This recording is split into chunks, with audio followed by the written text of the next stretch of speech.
Hi there! I'm Danica Serrano, your student nurse for today, and we will be talking about a lesson in pharmacology, Tetracycline. So let's say that we have a 17-year-old male patient who is prescribed with Tetracycline for severe acne vulgaris. He plays outdoor sports and has a summer job as a lifeguard. So how would we discuss our teaching plan to our patient?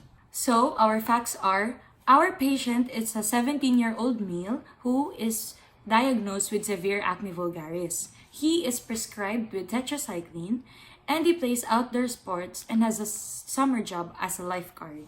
So first off, let us know how acne vulgaris is formed. Acne vulgaris is a common chronic skin disease involving blockage and inflammation of the hair follicles and their accompanying sebaceous glands.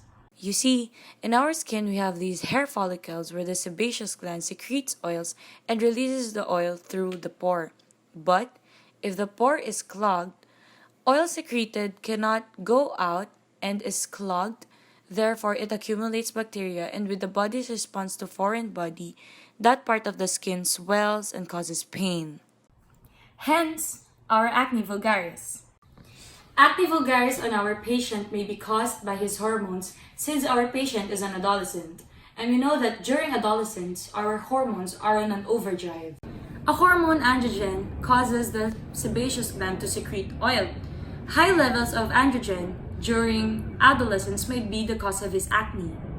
Another factor of his pimple growth would be his avid outdoor sports playing activities.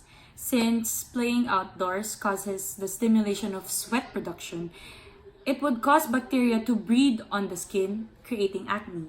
Another significant cause of his acne would be his summer job as a lifeguard. You see, chlorine is a drying agent. So if that chemical is left on our face, the sebaceous glands overcompensates by secreting more oils, which then throws off the pH and then blocks the pores that causes acne.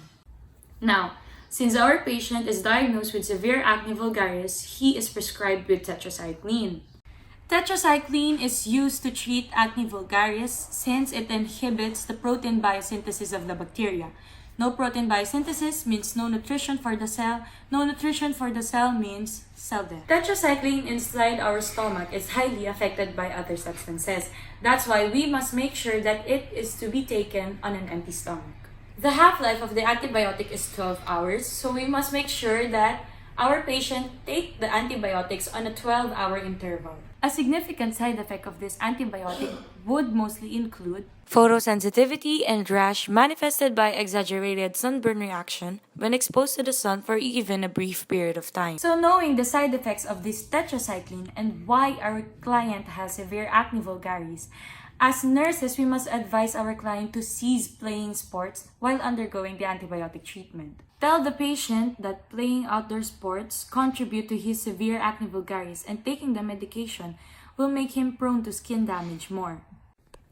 Then we tell the patient to take one 500 milligram tablet twice a day, so we can suggest to take it before breakfast and before going to sleep, as long as he takes it on an empty stomach. So an empty stomach is considered 1 hour before a meal and 2 hours after a meal. For missed dose, we can tell the patient that it is okay to drink it ASAP, again, as long as he takes it on an empty stomach, and emphasize the 12-hour interval of the antibiotic.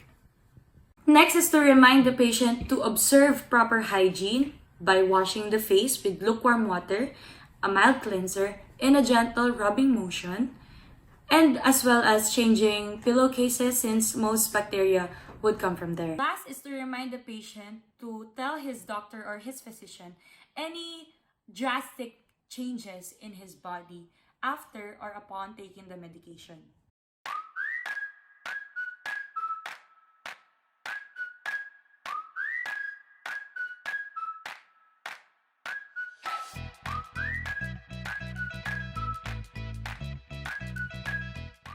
So that will be it for today's session. See you on our next lesson.